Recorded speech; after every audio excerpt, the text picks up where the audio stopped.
F-22 랩터가 아니었다. 한국이 작정하고 전투기를 만들면 벌어지는 놀라운 일. 서울 아덱스 2023에서 많은 사람들을 놀라게 했던 것은 다름 아닌 세계 최고의 공중 우세기로 불리는 F-22와 한국이 개발한 4.5세대 전투기 KF-21이 놀랍도록 유사성을 지닌 기체라는 것입니다. 1990년대 개발된 F-22는 혁명적인 기술 수준을 과시하면서 외계인을 고문해 만든 전투기라는 별명을 얻을 만큼 뛰어난 기동성과 비행 성능을 지닌 전투기인데요. 이번 아덱스에서 F-22의 시범 비행을 지켜본 한 전투기 조종사 출신 예비역 공군 장성은 그동안 내가 배운 항공 상식과 전투기 조종 경험을 모두 깨는 충격적인 전투기라고 말했을 만큼 타이 추종을 불허하는 비행 성능을 선보였습니다. 그런데 그런 F-22의 기동 시범이 끝난 뒤 KF-21이 상공을 날기 시작하자 사람들은 2차 충격을 받게 되었습니다. 아직 개발이 완료되지 않은 KF-21이었기에 이전과 같은 단순한 비행만 보여줄 것이라 예상했지만 KF-21이 공중에서 선보인 기동은 마치 F-22가 날고 있는 듯한 착각을 불러일으킬 정도였으며 개발 중인 기체라고는 믿겨지지 않는 고난도의 놀림 기동, 배면 비행, 후버 피치, 스플릿 S 등의 기술들을 선보였습니다. 이에 많은 네티즌들은 KF-21과 F-22의 공중 움직임을 비교하는 게시글들을 작성하기도 했는데요. 물론 일본이나 중국 일부 네티즌들은 F-21을 따라서 만든 짝퉁이라며 악의적으로 KF-21을 폄하하곤 하지만 그러나 사실 F-22의 복제품, 유사품, 짝퉁이라는 말은 비판이 아닌 극찬입니다. KF-21 개발 당시부터 F-22의 외형적 유사성뿐만 아니라 추구하고자 하는 성능 목표로서 F-21을 설정했기 때문입니다. 이번 아덱스에서 보여준 KF-21의 기동 성능은 정말 감탄할 수밖에 없었는데 더욱 중요한 것은 아직 KF-21이 지니고 있는 성능의 50%만 보여줬다는 것입니다. 카이 관계자는 아직 개발이 끝나지 않았지만 현재까지 진행된 개발 과정에서 자신감을 얻었기에 이번에 고난도의 기동을 선보였던 것이며 앞으로 개발이 완전히 이루어지게 된다면 세계 최고 수준의 기동성을 지닌 전투기로서 입지를 다질 수 있을 것이다 라고 했습니다. 실제로 아덱스에서 공개한 10월 22일 비행 일정을 살펴보면 F-22는 두 차례 기동을 선보이며 각 타임당 20분간 비행을 이어갔고 F-16이나 T-50 역시 15분에서 20분 정도의 비행 일정이 잡혔었지만 KF-21의 기동 시범 소요 시간은 6분에 불과하였습니다. 엄밀히 따지면 아직 미완성인 기체가 에어쇼에서 환상적인 퍼포먼스를 보여준 것입니다. 그 사실 하나만으로도 현재까지의 KF-21의 개발이 매우 순조롭게 진행되고 있다는 것, 그리고 앞으로 개발 완료까지 큰 어려움 없이 성공해낼 수 있다는 것을 증명한 것입니다. 한편 KF-21의 이러한 성공적인 개발 과정은 인도네시아에게도 큰 영향을 끼쳤습니다. 다만 긍정적인 영향이 아닌 부정적인 영향이었는데요. 바로 KF-21의 성공에 인니가 숟가락을 얹고 싶어 한다는 것입니다. 최근 인도네시아에서는 KF-21 개발 협력과 관련된 인니 국방부, 재무부, 대통령 비서실 간의 회의가 진행되었습니다. 그리고 이 자리에서 인도네시아 측은 세 가지 문제로 인해 KF-21 분담금을 납부할 수 없다는 입장을 취했는데요. 인도네시아가 밝힌 세 가지 문제는 바로 지적재산권, 판매 권한, 마케팅 권한이었으며 인도네시아는 자국이 공동개발국임에도 불구하고 제3국가에 대한 독자적인 판매 권한 및 수출 시 이득이 없다는 사실을 받아들일 수가 없으며 공동개발국에 걸맞는 대우를 받기 위해 재협상을 요구하고 있는 것이죠. 결국 인도네시아가 분담금을 질질 끌면서 재협상을 추진하려고 하는 이유는 KF-21의 성공이 눈앞에 보이자 자신들에게도 못 떨어질 것이 없나 따지고 있다는 것인데요. 특히나 인도네시아가 가장 원하고 있는 것은 전투기 수출 국가라는 타이틀입니다. 미국 로키드 마틴이 16%의 지분을 가지고 있는 T-52이 현재 세계 방방 곳곳에 팔리면서 한국과 미국 양국에 큰 이득을 가져다주는 것처럼 인도네시아도 뻔히 보이는 KF-21의 성공에 자국의 이름을 얹고 싶어 한다는 것이죠. 특히 지난 4월 인도네시아는 국영 방산업체 디펜드 아이디를 세계 50대 방산기업으로 성장시키겠다는 포부를 밝혔습니다. 이 디펜드 아이디에는 항공기 제작사 디르간타라 인도네시아가 포함되어 있는데 바로 인니상 KF-21인 IF-21을 제작하기로 예정되어 있었던 것이죠. 인도네시아의 방산기업을 성장시키기 위해서는 IF-21의 판매권이 그들에게 매우 중요한 것입니다. 인도네시아는 그동안 자신들의 분담금이 지불되지 않으면 개발에 성공하지 못할 것이란 생각으로 판매 지적재산권을 얻기 위해 분담금을 볼못 삼아 꼬장을 부려왔지만 오히려 한국은 흔들리지 않고 개발에 몰두했으며 결국 KF-21은 이번 아덱스에서 반전의 모습을 보여주었습니다. 특히 KF-21이 일반에 공개되면서 지금까지는 보지 못했던 몇몇 중요한 장면들이 포착되어 인도네시아는 상당한 충격을 받고 있다고 하는데요. 오늘 영상을 통해 KF-21의 숨겨진 반전, 그리고 인도네시아가 왜 이토록 KF-21에 대한 판매권을 갖고 싶어 하는지, 그리고 최종적으로 인니의 분담금이 없어도 왜 KF-21이 성공적으로 개발될 수 있는지에 대해 한번 빠르게 살펴보겠습니다. Let's get it! 사상 최대 규모로 진행되고 있는 서울 아덱스 행사에서 한국형 4.5세대 전투기 KF-21이 최초로 일반에 공개될 예정입니다. 특히 지난 10월 16일 방위사업청은 KF-21 3, 4호기가 아덱스 행사를 준비하며 편대로 비행하는 영상을 공개했습니다. 단자형 전투기인 KF-21 3호기는 이날 차세대 비가시거리 공대공 미사일 미티어 4발을 장착한 상태로 비행했는데 반매립 형식으로 탑재된 모습이 매우 인상적이었습니다. 무장을 달지 않은 4호기와 비교해봤을 때에도 노출되는 부분이 매우 적은 것을 알 수 있었죠. 함께 편대 비행을 했던 KF-21 4호기는 복자형 전투기로 2명의 조종사가 탑승해 있었습니다. 특히 눈에 띄는 한 가지 장면이 있었는데 복자형인 4호기가 시험 비행 중 최초로 롤링 기동을 선보인 것입니다. 롤링 기동은 항공기의 X축으로 빠르게 회전하는 조작법인데 공중전, 도그파이트를 위한 대표적인 기동 방법입니다. 공중전 조작법에는 대표적인 3가지 방식이 있습니다. 바로 롤링, 피치, 요인데요. 특히 도그파이트에서 롤링은 매우 중요한 비행 기술 중 하나로 비행기를 좌우로 기울여 상대 비행기를 향해 빠르게 이동하거나 상대 비행기의 공격을 회피하는 데 사용됩니다. 또한 전투기의 공격 각도를 조절할 수 있으며 이는 상대 전투기를 겨냥하거나 공격하는 데 매우 중요하죠.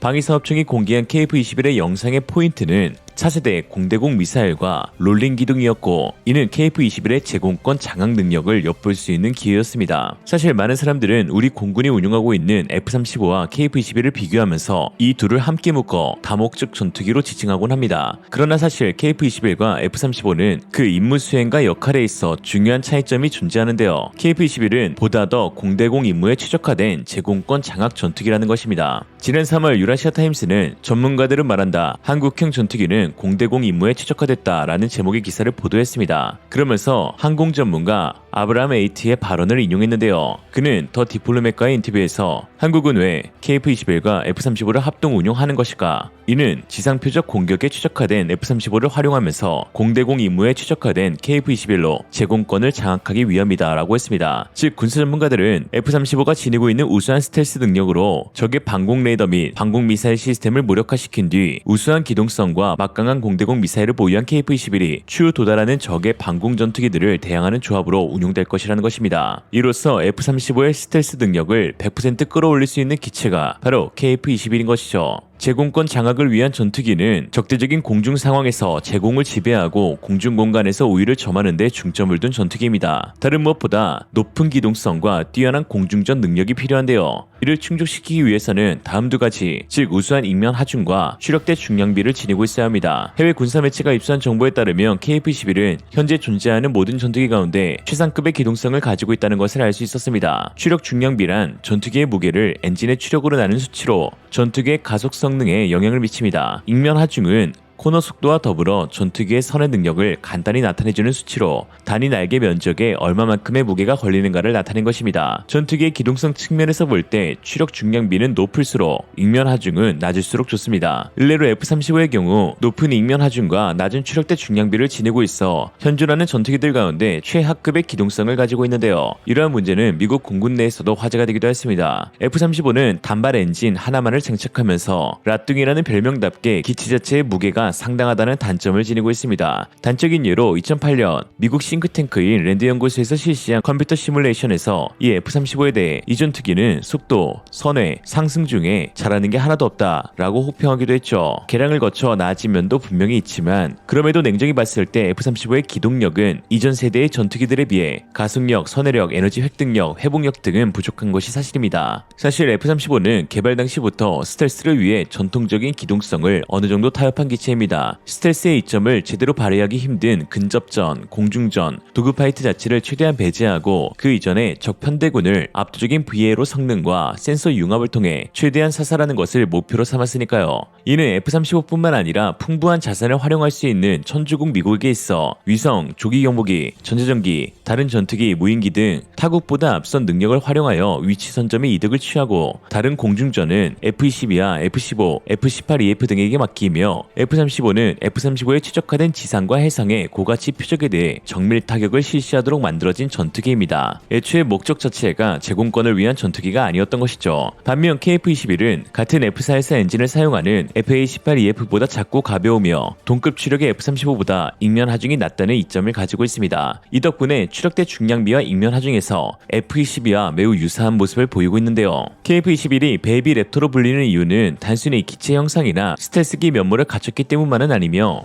ing면 하중과 추력대 중량비에 있어 F-22와 거의 동일하다는 점에서 우수한 제공권 장악 능력을 가질 수 있다는 데에 그 초점이 맞춰져 있습니다. 거기다 보라매는 최신형 기종이라는 혜택을 톡톡히 받아 3중 디지털 FPW, 렉스, 가변 캠버 날개 등이 적용되어 높은 가속력과 선회 능력, 고받음과 기동 능력을 지니고 있습니다. 특히 F-35에 적용된 비성형 동적 모델 역변환 제어 기법도 적용될 예정인데 이는 양상형 항공기로는 F-35에 이어 두 번째로 적용되는 것입니다. 이외에도 조종사의 안전을 위한 자동지형 추적, 자동경로 항법, 자동회복, 자동지상 충돌 회피 등 첨단 기술들이 접목되었죠. 특히 KF-21은 제공권 장악 전투기답게 우수한 무장 탑재량을 보유하고 있습니다. 기체 사이즈가 F-35보단 작지만 무장 탑재량은 거의 대등한 7.7톤에 달하는데요. AIM-9X, AIM-120, SDB, CBU-105, WCMD, JDAM, LJDAM, LGB, AMG-65, AGM-65, AGM-84 등 다양한 무장을 운용할 수 있으며 수출을 고려하여 미국제 무장 외에도 KPD-350 타우러스, IRIS-T, MBDA 미티어 등 유럽제 무장과 천룡 공대지 미사일, KGB, 공대함2 유도탄 등 국산 무장도 인티할 예정입니다. 하드포인트는 주익 하단에 6개, 동체 하단에 4개로 총 10개에 달하죠. 사실 공대공 미사일을 통합할 당시 미국은 실전 배치되지 않은 전투기에 탑재가 어렵다는 이유로 AIM-120 암람과 AIM-9 사이드와인더의 수출 허가를 내주지 않았습니다. 이에 영국의 MBDA 미티어, 독일의 IRIS-T를 통합하는 계약이 먼저 체결된 것인데요. 그러자 뒤늦게 미국은 두 미사일의 통합 허가를 내주었고 그 덕분에 KF-21은 현존하는 최고의 공대공 미사일 4종류를 모두 통합하는 유일한 전투기가 되었습니다. 거기에 추후 국산 공대공 미사일까지 개발되면 수출 시장에서 수요국의 주문에 맞춰 유연하게 폭넓은 옵션을 제공하는데 그 어떤 어려움도 없게 되는 것이죠. 미국이 최상의 스펙으로 무기를 개발한다면 한국은 최적의 스펙으로 무기를 개발한다. 한편 최근 인도네시아 분담금과 관련해 놀라운 소식이 전해졌습니다. 지난 16일 진행된 방위사업청 국정감사에서 인도네시아의 최후 통첩을 날린 사실이 밝혀졌는데요. 현재까지 약 1조 원 분담금을 미납하고 있는 인도네시아와 협상을 진행한 방사청 관계자들은 지난 5일 프라부어 국방부 장관과 인니 측 관계자들을 만나 10월 말까지 분담금 문제에 대한 실질적인 조치가 취해지지 않으면 사업에서 퇴출당할 수 있다는 말을 전했다고 한 것입니다. 이번에 10월 초에 인도네시아를 방문해서 인도네시아 국방부 장관과 인도네시아 대통령 비서실장에게 똑같은 얘기를 했습니다. 현재 상태로 계속 지속할 수는 없다. 사업을 정상적으로 체계 개발을 종료하기 위해서는 인도네시아 분담금이 납부가 되지 않으면은 체계 개발이 종료가 될 수 없다. 예. 그래서 24, 25, 26년 3년 기간 동안에 믿을 수 있고 실제 실행이 가능한 계획을 제출해 주지 않으면은 언제까지 10월 말까지 제출해 주지 않으면은 저희가 사업 전반에 대해서 원점에서 다시 재검토할 공동 개발을 추진하기로 하면서 분담금을 내지 않는 인도네시아를 퇴출시킨다는 말은 치킨은 맛있다급의 너무나 당연한 말이죠. 특히 주목해야 하는 것은 프라부어 국방부 장관의 이해할 수 없는 행보입니다. 지난 인니 대선 당시 현 대통령 조코 위도도에 맞서였던 프라부어는 여야 협의 차원에서 현 정부 국방부 장관으로 임명되었는데 장관이 된 이후 그의 모든 관심은 온통 차기 대선에만 머물러 있었습니다. 이에 전 정부의 업적으로 비춰질 수 있는 KF-21의 공동 개발에는 일절 관심을 두지 않으면서 라팔, F-15EX 등 수십조 원어치의 전투기 구매 계약을 체결하는 등 자신이 더욱 부각되길 원했습니다. 이게 얼마나 심하냐 하면 한국 방사청과 만났을 때 물어보지도 않은 차기 대선에 자신이 나갈 것이라고 말했답니다. 인도네시아는 선거가 언제예요? 내년 2월로 알고 있습니다. 2월? 예. 지금 현재 국방부 장관이 유력한 후보입니까? 유력한지는 모르겠지만 본인이 본인 입으로 출마를 한다고 저한테 얘기했습니다.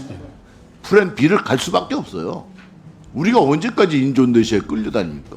국가 간의 협업을 자신의 대선 플랜으로 치부하는 사람들과 계속 사업을 진행해야 하는 것인지 회의감이 들 정도입니다. 인도네시아의 전투기 사업은 순수한 공동개발 협력에서 벗어나 이제 국내 정치의 문제로 번져버린 것인데요. 프랑스 라팔 다소사는 프라부어에게 잘 보이기 위해 개인적으로 사치 품목을 전달하면서 환심을 샀고 미국 보잉은 한술 더 떠 F-15EX에 프라부어의 플레임을 적어두기도 하였습니다.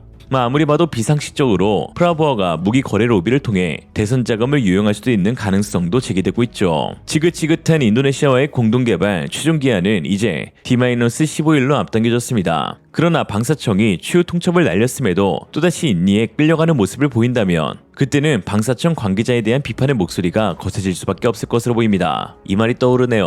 호의가 계속되면 권리인 줄 안다. 오늘의 한 줄 평, 인도네시아는 동남아 중국.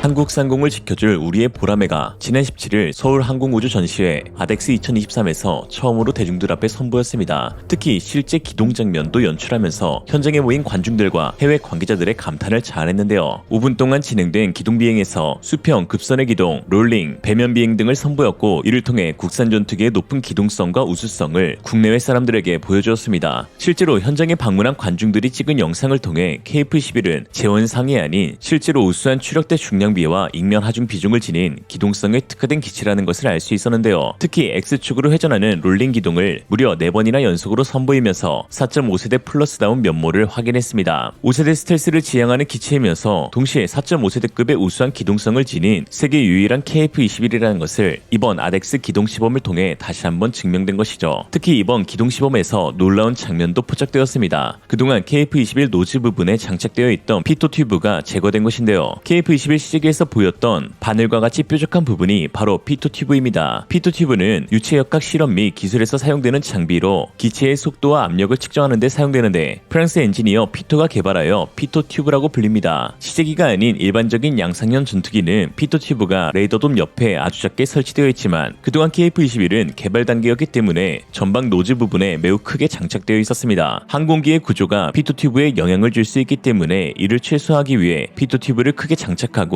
여러 데이터를 수집한 이후 작은 형태로 변경하게 되는 것이죠. 사실 이미 KF-21에는 작은 피토 튜브를 장착할 수 있는 장비가 설치되어 있기도 합니다. 이곳에는 이물질이나 벌레 등이 들어가면 측정값에 문제가 발생할 수 있어 커버를 장착해두곤 하는데요. KF-21 레이더돔 측면부에 위치해 있다는 것을 알 수 있습니다. 조종사들이 비행하기 전에 이 커버를 제거하고 비행에 나서야 하기에 눈에 띄는 빨간색 바탕에 흰색 글씨로 Remove Before Flight라고 적혀있습니다. 즉 이번에 KF-21이 피토 튜브를 달지 않고 기동성을 뽐냈다는 것은 사실상 KF-21의 속도 측정, 압력 측정과 같은 기체 역학적인 부분에서의 테스트는 진행이 거의 완료되었다는 것을 의미합니다. 엄청나게 빠른 개발 속도가 아닐 수 없는데요. 사실 내년부터 양산에 돌입하는 KF-21은 이미 800회가 진행되고 있는 시험비행에서 어떠한 문제도 없이 성공적으로 개발되고 있으며, 이는 세계항공 역사에서도 보기 드문 사례라고 합니다. 우주카메라 일각에서는 크든 작든 문제가 항시 발생하는 전투기의 개발 시험비행에서 KF-21은 그 어떤 문제도 발생하지 않아 오히려 더 불안할 정도이다 라고 하고 있죠. 이처럼 KF-21이 결함 없는 양품으로 제작되고 있는 데에는 지상에서 진행되는 조종성 평가 시뮬레이터와 동체 자동 체결 시스템의 역할이 매우 컸습니다. 공중에서 시험비행을 진행하기 이전에 지상에서 이미 충분한 데이터와 검증 결과를 받아두니 이처럼 성공적인 시험비행을 할 수가 있는 것이죠. 최신의 기종을 개발하기 위해서는 비행지의 시스템을 구성하는 다양한 전자, 전기, 통신 신호들이 충돌되지 않도록 많은 시간과 다양한 방법으로 테스트하고 검증해야 하는데, 이를 위해서는 실제 항공기의 운용 환경과 내부 구성품들을 재현하는 첨단 시뮬레이터가 필수적입니다. 이에 카이는 조종성 평가 시뮬레이터 HQS를 독자 개발하여 실제 항공기 내부의 구조, 전기, 전자 특성뿐만 아니라 비행 상황까지 실시간으로 구현하므로 비행제어 시스템이 어떤 비행 특성과 조종 안전성을 산출하는지 이미 지상에서 전부 확인할 수가 있는 것이죠. 비행제어 법칙팀 HQS 파트 박주성 선임은 카이가 개발한 HQS는 세계 최고 수준이라고 자부할 수 있다며, 저는 HQS를 가리켜 가장 먼저 나는 KF-21 영옥이라고 말합니다 라고 했습니다. 그러면서 KF-21의 성공적인 개발과 우리 국방 전력 강화라는 국가적인 차원의 성과를 위해 개발센터에 자리 잡고 있는 HQS를 꼭 기억해달라 라고 했죠. 또한 세계에서 두 번째로 개발된 파스 동체 자동 체결 시스템 역시 우리 KF-21의 안전성에 크게 기여하고 있습니다. 국내 기술로 개발된 파스는 11개의 레이저를 이용해 전방, 중앙, 후방, 동체 위치를 정확하게 정렬시켜 단 0.002mm의 오차 범위 안에서 체결을 성사시킵니다. 카이는 세계에서 두 번째로 개발되었지만 기술력만큼은 세계 첫 번째라고 생각한다며, 미국 로키드 마틴 관계자들 역시 이러한 자동화 기술에 감탄하고 부러워했다라고 답했습니다. 파스 도입 이후로 기존 11일이 소요되었던 공정이 2.5일로 크게 단축되기도 하였죠. 이러한 결과물들이 합쳐져 KF-21은 드디어 내년 본격적인 양산 돌입에 들어가고 있습니다. 설계 도면만 13,700장에 달하고 여기에 설계 인원마저 모자라 선박 관련 엔지니어들을 급히 수급, 800명의 인원 중 370여 명이 선박 엔지니어였다는 카이의 발언에서 알 수 있듯 수많은 난관이 있었지만 한국은 언제나 그렇듯 늘 해결책을 찾아냈습니다. 그러나 이러한 한국의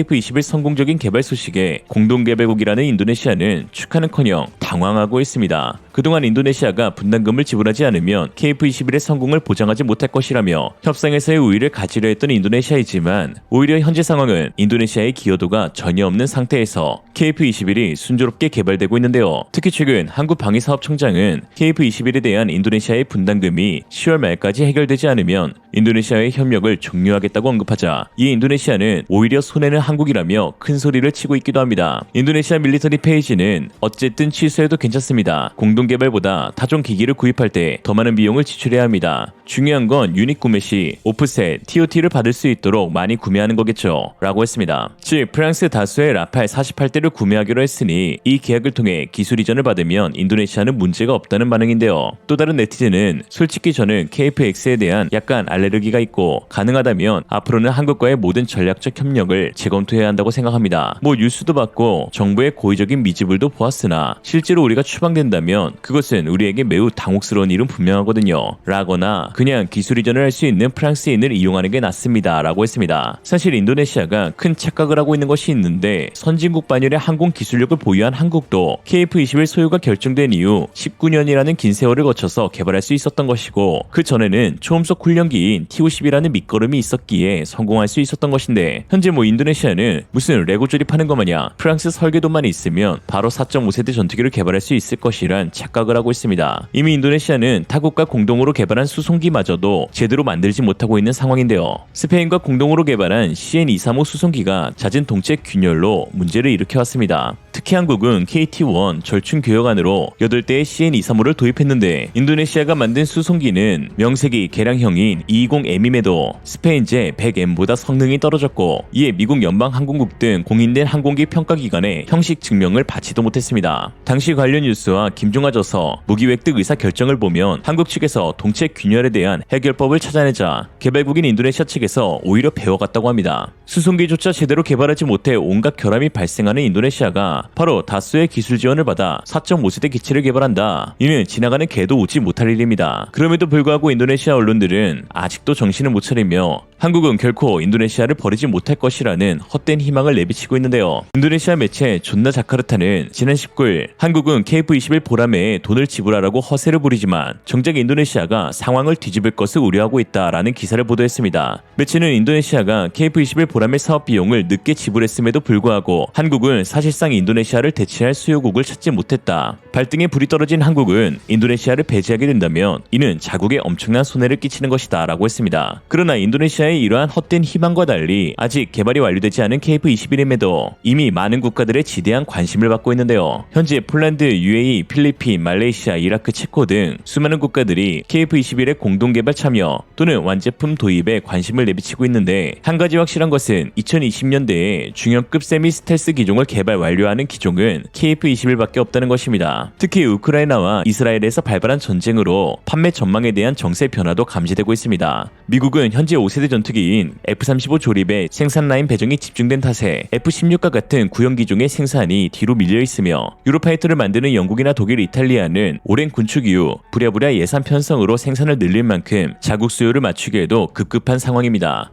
프랑스 라팔이 역대급 판매 호황을 노리고 있지만 독자 기술로 만들어 가장 수요가 많은 미국제 기체들과의 호환성이 떨어지는 편이며 근본적으로 1990년대에 개발이 진행된 만큼 확장성이나 발전 가능성에서 한계에 다다랐고 전체적으로 가격도 싼 편이 아닙니다. 프랑스는 2060년까지 라팔을 일부 개량하여 운용하겠다고 밝힌 만큼 라팔은 현재인 4.5세대 기체로 머무는 것이 확정시된 상황이죠. 이에 비해 KF-21은 앞으로도 꾸준한 성능 업그레이드가 예정되어 있기에 확장성이나 발전 가능성이 무궁무진합니다. 특히 최근 정보 공개를 통해 KF-21 블록3 사전 개념 연구가 시작되었다는 것을 알 수 있는데요. KF-21 블록3는 내부 무장창 신설, IWB, 안테나 및 센서의 매립화, 데이터 융합, 유무인 전투 복합체계, 레이저 무기 등이 탑재된 5세대 혹은 그 이상의 전투기로 개발되는 것이 기정사실화되었습니다. 특히 KF-21 블록3에는 한국산 전투기 엔진이 장착될 가능성이 매우 높아지고 있는데요. 이와 관련 최근 주목할 만한 소식이 전해졌습니다. 김동관 하나그룹 부회장은 아덱스에 방문해 전투기 엔진 자체 기술을 확보하겠다고 말한 것인데요. 현재 KF-21의 엔진은 미국 G4의 F414로 한화 에어로스페이스에서 면허 생산하고 있습니다. 이에 최근 한화 에어로스페이스는 전투기 엔진의 핵심 소재인 1500도가 넘는 고온을 견디는 소재 개발에 착수했습니다. 지금까지 전량 수입에 의존해온 인코넬 718 등의 초내열 합금 소재를 대체하기 위해서인데요. 아덱스 전시장에 방문한 김동관 하나그룹 부회장이 가장 먼저 둘러본 것도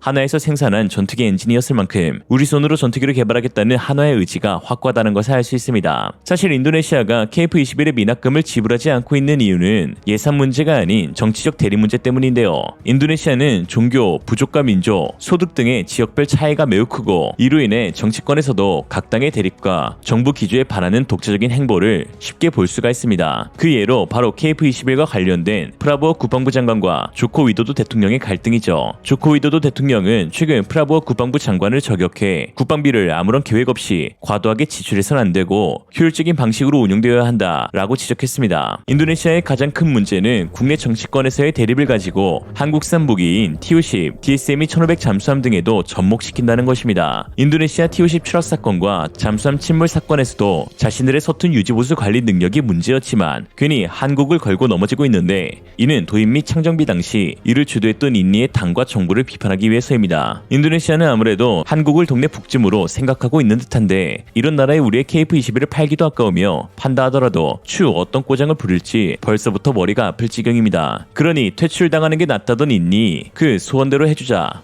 오늘의 한 줄 평, 인니의 만행에 대해 KF-21은 이렇게 답했다. 인도네시아 국기? 배면 비행하면 그만이야. 지난 17일 서울에서 개최된 아덱스 2023에서 가장 큰 주목을 받은 것은 단연 KF-21이었습니다. KF-21은 5분 동안 진행된 실제 기동 시범에서 X축 회전기동 롤링과 배면 비행 등 고난도의 비행 기술을 선보이며 사람들의 이목을 끌었는데요. 한 가지 눈에 띄는 것은 기동 시범에 나선 기체가 단저형이 아닌 복저형 6호기였다는 것입니다. 현재까지 제작이 완료된 6대의 시제기 중 복저기는 4호 6호기로 단 2대뿐인데요. 특히나 전투기의 기동성을 보여줄 때 복저형보다 단저형이 더욱 유리한 측면이 있었을 터인데 왜 카이는 복저형 KF-21을 메인 이벤트 기체로 내세웠던 것일까요? 여기에는 사실 한 가지 반전이 있었습니다. 카이는 이번 방산 전시회를 통해 새로운 사업 구상을 발표했습니다. 바로 미래전장의 초연결 뉴 에어로스페이스 플랫폼이었는데요. 쉽게 말하면 현재 카이가 구축한 플랫폼들의 상호 운용 능력을 대폭 향상시켜 극대화된 시너지 효과를 이끌어내겠다는 것인데 전투기와 전투기, 무인기와 유인기, 우주와 지상을 연결한다는 포부를 지니고 있는 것입니다. 그리고 이러한 카이의 원대한 비전에는 KF-21 복저형이 핵심 중의 핵심이었죠. 과거 아덱스의 카이 전시장과 비교해 올해 가장 큰 변화는 단연 무인기와 드론의 비중입니다. 카이 전시장은 유무인 복합, AAV 무인기, IPS 시뮬레이션, 우주, 고정익, 회전익 등 총 7가지 존을 구성했는데요. 모든 전시장의 무인기 플랫폼과의 상호 운용을 강조해두기도 했습니다. 카이 관계자는 헤럴드 경제와 인터뷰에서 우리가 가진 항공기 플랫폼에 무인기를 복합하는 미래 공중 전투 체계가 핵심이라며 다양한 4차 산업혁명 기술을 융복합한 초연결 항공 우주 플랫폼을 만들겠다고 했습니다. 고정익 존에는 FA-50 그리고 KF-21과 함께 배치된 AAP 무인기를 볼 수 있었는데 특히 두 대의 KF-21 모형 중 복자형 기체에만 AAP 무인기를 배치해 유무인 전투 체계에서의 복자형의 쓰임새를 알 수 있게 하였죠. 실제로 해외 항공 매체 플라이트 글로벌의 보고서에서는 이번 전시회에서 보잉 MQ-28 고스트베트와 유사한 무인 전투 항공기인 AAP와 KF-21 복자형의 상호 운용을 제시하였다. 카이는 AAP를 지휘하는 2인승 KF-21 뒷좌석에 초포, 감시, 정찰, 전자전, 타격 등의 임무를 수행하는 모습을 구상하고 있는 것이다 라고 했습니다. 유럽 항공 매체 이데알 매거진 역시 AAP 무인기에 대해서 집중 보도했는데요. 카이가 개발한 AAP 소형 무인 전투기는 유무인 복합체계 운용의 길을 여는 임무를 맡게 될 것이다. 높은 날개와 V자의 모형의 꼬리 날개를 갖춰 낮은 RCS 값을 지닌 형상이며 다른 미래 공중전 프로그램과 마찬가지로 한국 프로그램도 무인 시스템 간의 협력을 기반으로 한 멈티는 카이가 생각하는 미래 항공의 모습이 되고 있다. 이에 EDR 매거진은 왜 2인승 KF-21이 핵심 역할을 할 수 있는지를 이해했다라고 했습니다. 특히나 카이는 이번 전시회를 통해 자체 개발한 무인기용 정밀 위치 추적기를 최초로 공개했는데요. 겉보기에는 별것 없어 보이는 장비이지만 사실상 무인기의 운용성과 안전성을 대폭 늘려줄 수 있는 카이의 비장의 무기라는 평가입니다. 현재 우리군에서 운용되고 있는 대대급, 사단급, 군단급 무인기들은 대부분 고정 날개를 달고 활주로를 질주하는 방식으로 이륙 시에는 별 문제가 없지만 착륙 시 높은 파손도로 운용에 어려움을 겪고 있었습니다. 군 관계자에 따르면 대부분의 무인기들은 착륙 중 파손된 경험이 있고 이로 인해 있어도 사용하지 못하는 4단급 무인기가 굉장히 많다고 지적했습니다. 이러한 문제를 해결할 수 있게 만들어주는 것이 카이의 무인기 정밀 위치 추적기 IPLT입니다. 기존에는 지상의 조종사가 무인기에 장착된 화면을 위성을 통해 전송받아 착륙시키는데 문제는 몇 초간의 시차가 존재한다는 것입니다. 물론 DGPS 수신기를 무인기에 장착하면 되지만 이를 위해서는 무인기 설계를 변경해야 하며 가격도 비싸고 또 신호를 전파하는 방식이기에 보안에 취약하다는 단점이 있습니다. 이에 현재 4단급 무인기가 안전하게 착륙하기 위해서는 온전히 조종사의 본능에만 의존하고 있는 상황인데요. 그러나 IPLT의 개발을 통해 독자적으로 무인기의 위치를 정확하게 측정할 수가 있어 안전한 자율 착륙이 가능해집니다. 현재 IPLT의 기술을 보유하고 있는 국가는 전 세계 2곳, 미국과 터키로 카이에 따르면 기술 수준에서는 한국이 미국 다음이라고 말할 수 있다라고 했습니다. IPLT의 상용화에 따라 우리 군이 보유한 중대형 무인기의 착륙 시 파손 사례는 급감할 것이며 이로 인해 중대형 무인기의 추가적인 발전도 지속될 수 있게 되었습니다. 카이가 이처럼 유무인 복합체계 개발에 열중할 수 있는 이유는 주력 전투기인 KF-21이 지니고 있는 확장성 때문입니다. 소위 KF-21을 두고 외신들은 4.75세대 전투기라고 지칭하고 있는데요. 미국 안보 전문 매체 1945의 수석 편집자인 마야 칼리는 KF-21은 5세대 기체들의 특성을 지니고 있으면서 또한 4.5세대와 같은 빠른 기동성을 지닌 4.75세대 전투기라고 했습니다. 즉 세계 최강 5세대 스텔스 전투기인 F-22의 외형을 빼다박은 KF-21은 5세대를 넘어 6세대 기체로 전환이 얼마든지 가능한 기체입니다. 그렇게 태어난 거죠. 일례로 KF-21을 제외한 나머지 4.5세대 전투기 라팔, 유로파이터, F-16, F-15 등은 기동성에 중점을 둔 델타핵 형상으로 레이더 반사 면적에서 크게 불리한 측면이 있습니다. 반면 KF-21은 5세대 기체인 F-22나 F-30와 같이 다이아몬드 형태인 능형의 구조를 취하고 있는데 이는 뒷면에서 날아오는 적 레이더 전파가 날개 뒷전에 부딪혀도 다른 방향으로 반사되게 하여 RCS 값을 낮출 수 있게 하는 설계입니다. 이에 KF-21은 라팔 대비 2배 이상, 유로파이터 대비 3배 이상 낮은 RCS 값을 가질 수 있게 된 것이죠. 이 말을 다른 말로 바꿔 말하면 현재 존재하는 4.5세대 기체들은 더 이상 설계상 변경이 불가능한 기체라는 것입니다. 4.5세대 기체로 그 역할이 제한된다는 것인데요. 세계의 방공 레이더 기술이 진화되고 있는 상황에서 선천적으로 RCS 값이 높을 수밖에 없는 현존 4.5세대 기체들은 새로운 유형의 전투기로의 확장이 어려운 것이죠. 이에 프랑스나 독일은 바로 6세대 전투기인 FCAS 개발을 추진하고 있습니다. 그리고 그 사이의 공백을 대체할 수 있는 기체가 바로 KF-21이죠. KF-21은 점진적 진화 과정을 통해 5세대를 넘어 6세대까지 개발이 가능한 기체인데요. 김지용 카이 미래융합 기술원장은 6세대 전투기를 정의하는 것은 플랫폼과 플랫폼을 연결하는 AI, 네트워크 기술, 유무인 복합체계라고 강조한 바 있는데 여기 핵심은 바로 후방 조종석이 포함된 KF-21 복제형입니다. 하나의 복제형 KF-21은 수대의 무인기를 포함해 수십 대의 전투체계들과 연계되어 전장에서의 최고의 효율을 가지게 되는 것이죠. KF-21 복제기를 처음으로 시험 비행에 나섰던 전승영 공군 소령은 최근 언론과 인터뷰에서 결국에는 전투기와 전투기가 싸우는 것이 아닌 위성과 함정과 같은 다양한 복합적인 체계를 사용하게 될 것이다. 즉 6세대 전투기에서는 네트워크가 핵심이 될 것으로 미국도 그렇고 전쟁 수행 개념이 단순히 A사와 스텔스 간의 싸움이 아니라 하나의 체계 대 체계와의 싸움이 될 것이다 라고 했습니다. 이에 단자형을 개발하는 촉박한 시간 속에서도 카이는 동시에 복자형을 개발했던 것이며 이러한 기술력을 갖기 위해 대기업부터 중견기업, 중소기업까지 700개 이상의 국내 업체가 참여한 것입니다. 수많은 국내 업체들이 개발한 첨단 장비들은 확장성이 뛰어난 KF-21의 다양한 모습으로 탑재되고 있는 것이죠. 한편 이러한 KF-21 성공에 넌지시 숟가락을 올리고 있는 국가가 있습니다. 바로 대만인데요. 대만은 KF-21의 성공적인 시험 비행을 대서특필하면서 이러한 한국의 성공에는 대만 엔지니어들의 기술력이 밑거름이 되었다라고 말하고 있습니다. 그러면서 자국이 개발 중인 대만의 차세대 전투기 ADF의 성공은 사실상 따놓은 당상이라고 했는데요. 대만이 뜬금없이 한국 KF-21의 성공을 자신의 것으로 결부시킨 속내에는 중국의 위협에 대응하기 위한 어설픈 허풍이 섞여 있는 것입니다. 美国买战机啊，就是 F-35A 之外哈，它也自主研发了，就是在屏幕当中我们看到这 KF-21啊，猎鹰超音速战机，它的这个机身大小啊，跟 F-18很相似啊，双引擎，最大速度每小时是2200公里。最远呢可以飞到2900公里啊，可以搭载7.7吨的各类型的弹药。但大家想问的就是说，这个自主研发的猎鹰啊，韩国的 KF-21，如果跟中美的军机比较起来的话，纪文兄，它大概是在哪一个层级？刚才有列它的大概的性能数据哦，必须说这些都是表示这个纸面数据，因为这个飞机目前才处于一个早期的测试阶段。包括单座机、双座机都问世，而且进行这些试飞。但就它的大小来看，它可能和美国的大黄蜂和这个解放军空军像歼10至歼16之间的，那未来它服役当然是主要是辅助美制战机为主，而且用于取代韩国空军目前现役像幽灵系列，还有 F5系列这些比较老旧的战机，未来将与 F15K、F16CD 还有最新的 F35A 共同负责相关的任务。但我必须讲这个猎鹰战机，大家看外形好像和现代的逆中战机很像对，确实外形很像，但内涵上，特别韩国也自己承认，我目前的能力没办法做到一个内置弹仓，就是我的武器没有办法像 F35、F22，我装在机体的内弹仓里面，这是评价一个是否为逆中战机的重要指标。韩国自己承认我做不出来，所以我这个叫做4.5代的战机4.5代，而且按照韩国人的发展路线图，它未来要分3个阶段，第一阶段就是从无到有，第2个阶段可能增加它的这个主动式相位阵列雷达能力，第3阶段我才具备完整的内战仓能力。说到了南韩研发战机其实大家知道吗？跟台湾也有关，为什么呢？因为有一部分的研发人才是从我们台湾被挖角过去的这个台湾在2001年的时候呢，曾经大举裁撤了中科院，还有包括汉翔公司的研发人员，其中呢有100多人是被南韩挖角过去包含了20多名的研发人员，就投入南韩的这个 T50精英号教练机的测试作业。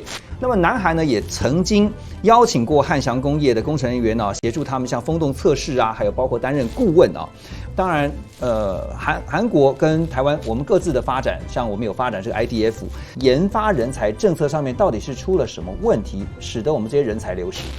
这个 IDF 我们必须要讲一个惨痛的事实，就是它原定生产是250架，后来因为我们买到了幻象机和 F16，所以后来生产量裁减一半变130架，对，造成当时汉翔公司无未来的计划可做，这就造成很多人就是纷纷另谋出路。其实根据我的了解，其实就有一批资深的工程师后来被韩国网罗了。韩国当时要做 T50嘛，特别是我们那个资深工程师到那边发现，你原来的设计有问题，飞机可能会超重，没办法按时程进行推出试飞甚至量产，因此把整个计划还有相关设计做了很大幅度的修改。怎么能听几个台湾工程师这样建议，把我们的这个整个设计大幅修改？因此据我的了解，当时 KI 公司还造成内部员工的示威抗议，还要求把这些台湾工程师驱逐走。后来这些工程师还被迫躲到台湾好一阵子，但总体来讲，在他们的帮助下，这个飞机后来还是成功的按照时程进行试飞。而且我们工程师其实很有荣幸，首架飞机试飞成功的时候，他还到飞机上做签名。 대만 매체의 이러한 주장에 대만 네티즌들은 제목만 보면 대만도 첨단 전투기를 만들 수 있는 줄 알겠네요. 그럼 왜 대만은 시대에 뒤떨어진 전투기만 만들고 있는 거죠? 대만 중상과학원이 제조에 관한 비밀을 갖고 있다는 것은 아무 소용이 없다. 비밀이 있다고 해서 그것이 제조될 수 있는 것은 아니기 때문이다. 대만은 뒤처져 있어요. 너무 끔찍해요. KF-21이 이미 나왔으니 대만은 과거에 머물러 있지 말고 새로운 전투기를 내놓고 비교해보세요. 라는 반응이었습니다. 대만 매체가 SF 소설을 써내려가는 이유는 하나입니다. 우리도 한국만큼이나 우수한 전투기를 개발해 중국에 대항할 수 있다는 것을 어필하기 위한 허세 전략인 것인데요. 그러나 현재 대만이 개발을 추진하고 있는 ADF 사업은 시작부터 완전히 꼬여버렸습니다. 대만 정부와 중상과학연구원이 전투기를 개발하고 시제기까지 만드는데 한화 1조 원 정도의 비용이면 된다고 선언한 것인데요. 한국이 8조 원의 개발비로 미들급 쌍발 전투기를 개발하겠다고 했을 당시 외신들은 대부분 전투기 개발 경험이 없는 한국다운 허무맹랑한 이야기라는 반응이었는데 KF-21 개발비의 8분의 1로 4.5세대 전투기를 개발한다는 것은 그저 눈앞의 상황만 모면하기 위한 수단인 것이죠. 이미 대만은 전례가 있습니다. 진고 전투기 개발 때인데요. 진고 전투기도 처음에는 상당히 적은 예산을 설정했는데 결국 완성된 기체는 속도, 레이더, 공중기동성, 작전 반경 등 모든 면에서 성능이 부족했고 이로 인해 추가 개발 비용으로만 2조 원이 또 한 번 지급되었습니다. 대만에게 필요한 것은 순간의 두려움을 잊게 만드는 뽕이 아니라 실질적으로 자주국방할 수 있는 힘이 아닐까 싶습니다. KF-21처럼요. 오늘의 한 줄 평. 요즘 어떻게 지내냐는 주변국의 말에 KF-21로 대답했습니다. 서울에서 개최된 아덱스 2023 행사에서 KF-21의 화려한 공중기동 시범은 많은 한국 사람들의 이목을 끌고 있지만 정작 해외 매체들과 관계자들의 눈길을 사로잡은 것은 따로 있었습니다. 바로 카이가 구상하고 있는 미래, 즉 4차 산업혁명 기술 중심의 미래전장 초연결 뉴 에어로스페이스 플랫폼이었는데요. 그리고 이 플랫폼의 핵심인 무인기에 대한 외신의 관심이 뜨거운 상황입니다. 지난 19일 해외 군사 매체 제인스는 카이의 멈티 개념이 새롭게 구상되었다는 소식을 전하면서 자사가 입수한 카이의 사진 자료를 공개했습니다. 해당 사진에는 하나의 KF-21과 쌍을 이루는 4대의 무인 전투기 편대가 구성되어 있었는데요. 제인스와 인터뷰를 진행한 카이 관계자는 두 가지 형태의 로열 윙맨 멈티 시스템을 구상하였고 KF-21 후방 조종석에 탑승한 조종사가 무인 전투기 한 대를 조종하고 이 한 대의 무인 전투기에 세 대의 AAP 무인기가 결합이 되어 임무를 수행한다라고 하였습니다. 카이가 한 종류의 로열 윙맨이 아닌 로열 윙맨의 윙맨을 제하는 데에는 임무에 따라 가장 적절한 조합으로 유무인 합동 작전이 가능하다는 이유 때문인데요.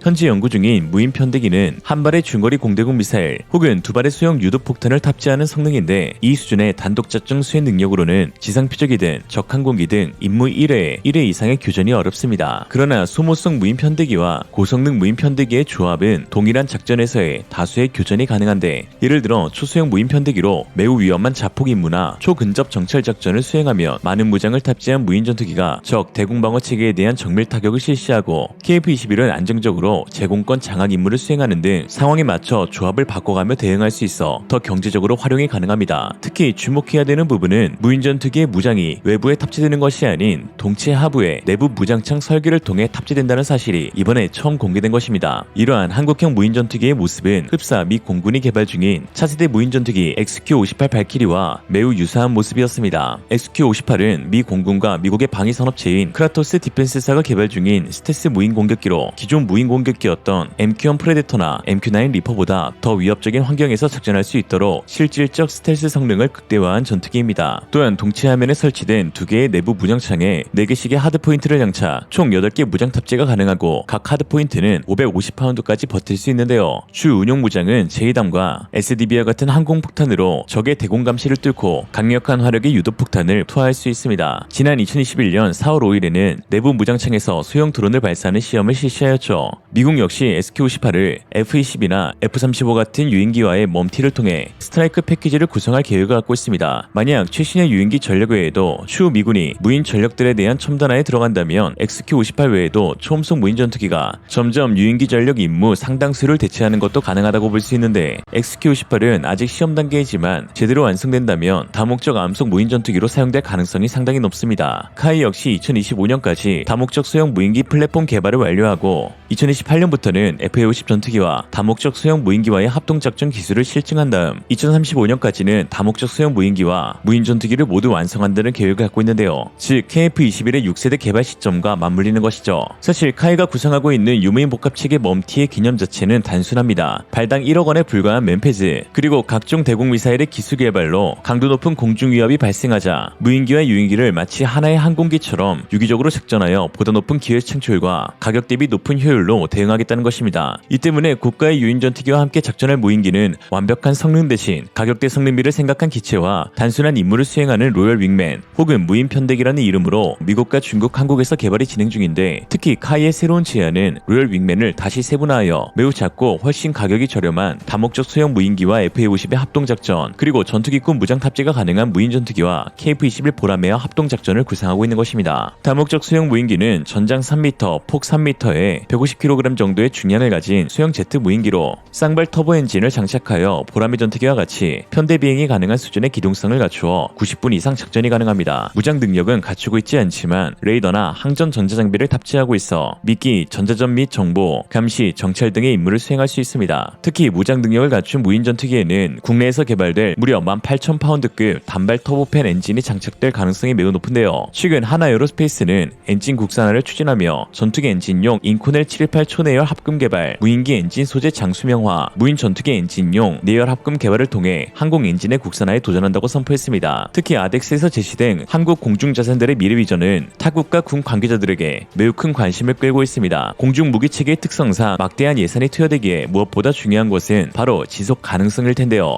한 번의 도입으로 끝나는 것이 아닌 앞으로 수십 년간의 실제 전장에서 유용하게 사용될 수 있는가 하는 미래 비전 부분에서 한국은 미국 다음으로 높은 평가를 받고 있습니다. 그도 그럴 것이 및 독자적인 항공산업을 구축한 몇 안 되는 국가들 중 러시아는 전쟁으로 인해 자국의 항공산업이 완전히 무너진 상태이며 중국산 전투기는 자국에서도 도입을 거부하는 막장 행태를 보이고 있고 프랑스산 전투기는 라팔 이후 타 국가와의 공동 개발을 추진하며 독자 개발에서 완전히 손을 떼버린 상태입니다. 즉 꾸준한 성능 개량, 안정적인 유지 보수, 미국산 기체와의 호환성, 확실하게 제시된 미래 비전 등은 카이가 가진 독자적인 장점이라고 할 수 있는 것이죠. 최근 아덱스 2023에 방문한 말레이시아 공군 참모총장 아스가 칸은 카이가 구상하고 있는 새로운 미래 구상에 매우 큰 감명을 받았다면서 특히 KF-21의 실제 기동성은 내 예상을 뛰어넘는 수준이었고 우리 말레이시아가 도입한 FA-50 MI를 시작으로 앞으로 지속적으로 한국과 공군의 발전을 논의할 것이라고 했습니다. 카이의 미래 계획에는 KF-21과 무인 편대는 물론 FA-50도 사라지지 않고 포함되는데요. 특히 주목해야 할 점은 아덱스에서 논의된 성능 개량 중 가장 많은 부분을 차지하는 것이 바로 FA-50이었습니다. 무려 3가지의 새로운 첨단 장비들이 추가되는데요. 이는 아이리스-T 단거리 공대공 미사일, 그리고 라팔 최신형 F4 버전에도 탑재되는 탈레스의 스콜피온 헤드마운트 디스플레이, 또 기존 타우러스 KPD-350K를 소형화한 KPD-350K2 공동 개발이었습니다. 그 가운데 타우러스2의 공동 개발은 FA-50의 잠재 수출 가능성을 매우 높여줄 수 있다는 분석입니다. 그리고 FA-50은 루급 기체 사이즈의 한계로 인해 무거운 공대지 미사일을 장착하기 어려웠습니다. 이에 타우러스 미사일의 탑재가 불가능했었는데요. 그러나 지난 17일 아덱스 현장에서 타우러스사와 에라진 X1의 350K2 공동 개발 협약이 체결되었고 이로 인해 개발될 소형화된 타우러스는 FA-50에도 탑재가 가능해졌습니다. 타우러스 관계자에 따르면 한국이 지닌 미사일 기술 역량과 타우러스사의 기술이 합쳐진다면 무게와 크기는 줄어들면서 사정거리는 더욱 긴 첨단 미사일을 개발할 수 있을 것이라고 했습니다. 타우러스 미사일의 현재 사거리는 무려 500km 이상에 달합니다. 특히 이중 탄두를 지니고 있어 북한의 지하 벙커를 관통할 수 있는 강력한 위력에 갖추는데요. 지하로 관통에 들어가면서 탄두를 폭발해야 할 지점에는 자동 계산하는 공간 감지 센서가 장착된 공간 인지 신관으로 인해 정확하게 지하 목표물을 무력화시킬 수가 있습니다. 이에 북한의 도발 징후가 포착되면 적 방공망의 사정권 한참 밖에서 발사해 적의 주요 전략 목표를 정밀 타격할 수 있고 이는 아군 항공기와 조종사의 생존 확률을 높일 수 있는 전략 무기로 꼽힙니다. 타우러스 측은 FA-50은 그동안 무장으로 인해 수출에 다소 어려움을 겪었는데 350K2로 무장하면 수출 경쟁력이 획기적으로 높아질 것으로 기대된다라고 했습니다. 즉 타우러스사가 한국과 공동으로 개발을 추진하고 싶어하는 이유 역시 잠재적으로 1000대 이상의 판매가 기대되는 FA-50에 대한 무장 확대 수요에 대응하기 위한 목적으로 보입니다. 대표적인 방산 수출 품목인 FA-50의 판매 호조에 같이 손을 잡고 싶어 한다는 것이죠. 루급 기체로 공격 능력이 제한적이던 FA-50이 이제 수백 킬로미터 밖에 장거리 공대지 기능까지 추가되게 되면서 진정한 파이터, 어태커다운 면모를 가지게 될 것으로 보입니다. FA-50과 KF-21이라는 라인업은 이제 더 이상 무시할 수 없는 세계 최정상급 전투기 편대로 평가받고 있습니다. 여기엔 스텔스 무인기 그리고 초경량 위성 시스템과 통합을 통해 한국은 차세대 항공우주 전투체계 비전을 구축하게 되는데요. 지금이야 동급 최강의 전투기로 평가받으며 세계 항공 역사를 새롭게 써내려가고 있는 한국 전투기들이지만 초기 개발 당시에는 참 비판도 많이 받고 무리한 사업이라는 평가를 받기도 했는데 이런 걸 보면 역시 한국은 위기를 기회로 바꾸는 탁월한 힘이 있는 것 같습니다. 카이의 위대한 도전에 박수를 보내며 오늘 영상 마치겠습니다. 오늘의 한 줄 평, 카이 잘했다 카이. 이상으로 리얼리즘이었습니다. 여러분의 생각은 어떠신가요? 현명하고 지혜로운 여러분의 의견을 지금 댓글에 남겨주세요.